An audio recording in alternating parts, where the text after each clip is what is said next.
Seja bem-vindo, meu nome é Ramon Durães e hoje eu vou bater um papo com você sobre a gestão de código-fonte. É um dos assuntos bem interessantes que fazem parte hoje em dia da vida de qualquer desenvolvedor de software, né? A gente não trabalha sozinho, a gente trabalha com outros desenvolvedores. E o maior desafio é justamente como é que você compartilha esse código-fonte com todo mundo no projeto.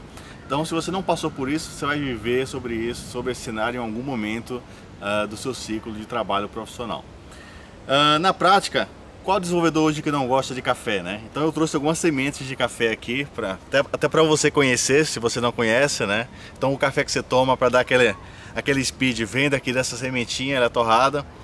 E imagina que nesse ciclo aqui de sementes, nós temos as versões do nosso software, né? Então eu tenho a primeira semente, a segunda semente, a terceira semente e a quarta semente numa linha do tempo. Então o nosso software também se comporta do mesmo jeito, né? Cada alteração que você vai fazendo, ele vai incrementando as alterações nessa linha do tempo. E aí a gente vive aquele cenário onde as pessoas trabalham somente com check-in, check-out. Praticamente 90% dos projetos hoje ainda trabalham assim. E aí aquele famoso mistério, toda vez que o cliente pede uma correção, resolver um problema de um bug, você vem, em vez de corrigir na versão, vamos dizer que seja essa versão 3 aqui, que está nesse momento agora, você corrige na última versão, né? E manda para o cliente a correção e principalmente novas features que o cliente não pediu, né? Então isso afeta em muito a qualidade do software, traz um desgaste muito grande para o cliente, para você, para o sponsor do projeto, ou seja, pelo simples fato de não ter uma política de gestão do seu código-fonte, que é o que a gente chama na área de software de gerência de configuração. Então a gerência de configuração é um dos fundamentos que fazem parte de um pilar, né, moderno de desenvolvimento de software, e você deve se preocupar muito com a sua versão. Quando a gente fala de gerência de configuração, de gestão de código-fonte, de integração com o ciclo de desenvolvimento de software, nossa plataforma é o Visual Studio Team Foundation Server, né, onde você vai gerenciar projetos em .NET, projetos em Java e outras plataformas também. Mas o ponto importante é, você vai ter suporte a políticas de check-in, check-out, branch para fazer ramificações do código-fonte, vai poder fazer merge, trazer o código-fonte de uma ramificação para uma outra linha de código-fonte. Você vai poder aplicar um label, tá, para poder salvar o instante daquele código, ou seja, gerar um baseline, poder voltar aquela versão para o seu cliente, voltar aquela versão dentro de um branch. Tem um recurso muito poderoso que é o Chainset, onde ele mapeia todas as alterações que você está fazendo através da informação do Chainset do Team Foundation Server. Você consegue saber quem alterou cada linha no código-fonte, qual foi a tarefa que está associada. Então, tudo isso que a gente começa a falar de gerência de configuração, a gente tem que entender esses principais termos que eu coloquei para você e como é que a gente usa isso no seu projeto. Mas na prática, voltando para o nosso café, aquele café que você toma, né? Imagina que você quer tomar um café forte e pede e alguém te entrega um outro café. Você vai perceber a diferença, né? Então o seu cliente também percebe essa diferença quando ele pede um software e você entrega outro que não deveria. Já aconteceu isso com você? Comenta para mim aí, só para a gente ter um balanço do cenário.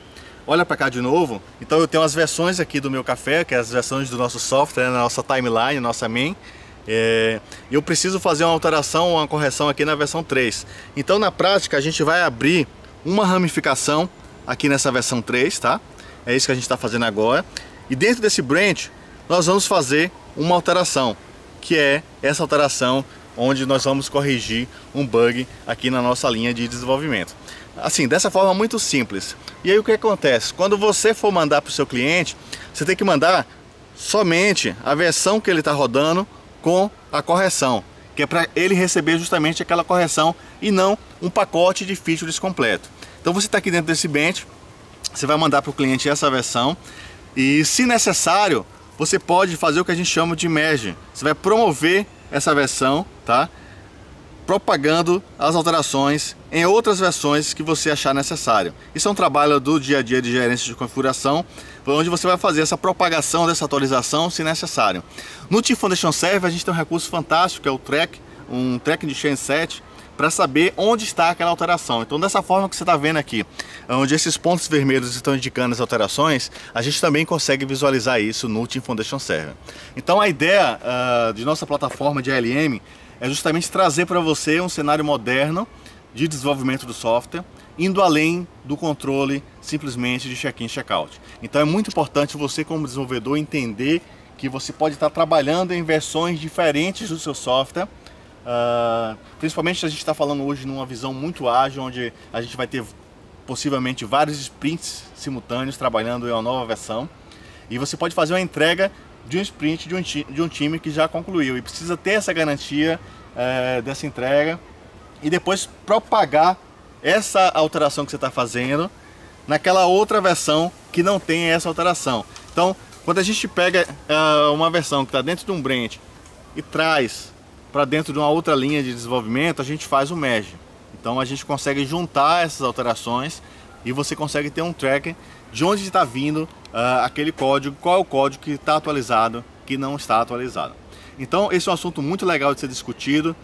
Eu costumo conversar isso muito com os desenvolvedores, porque não dá mais para a gente estar cometendo erros com coisas simples, principalmente com a gestão do nosso código-fonte, né? Porque quando a gente precisar dele, a gente precisa entender se aquele código-fonte é aquela última versão, se é o código-fonte que você tem que corrigir, se é aquela versão que você publicou no cliente, e você não precisa ficar fazendo Ctrl+C, Ctrl+V do código-fonte. Deleta, isso não existe, tá? Então a gente cria as ramificações quando necessário, aplica sempre um baseline, que é o nosso label, e o label permite recuperar justamente aquela versão. Quando você trazer isso para um cenário dentro da estratégia de ALM, nós vamos ter um outro cara, que é o Team Build, que faz o papel da integração contínua, né? Então ele vai se encarregar de obter aquela versão atualizada e automaticamente compilar, rodar os testes, validar todas as políticas que você tem no projeto e aplicar um label, justamente para que, se necessário, você possa recuperar aquela versão. Não precisa ficar fazendo Ctrl+C, Ctrl+V de versões, e dentro do processo de integração contínua, a versão é gerada também dentro do próprio Team Foundation Server, publicado no destino, publicado no Azure, publicado onde você desejar. Esse é o trabalho também complementar à gerência de configuração, que é justamente a gestão de release. Então, sejam bem-vindos. É muito importante que você esteja atento nesse assunto. Isso faz parte do seu dia a dia como desenvolvedor de software, e você trabalhar uma gestão de código-fonte efetiva vai te garantir mais qualidade no seu projeto, mais agilidade e principalmente, né, a segurança da versão que você está liberando para o seu cliente.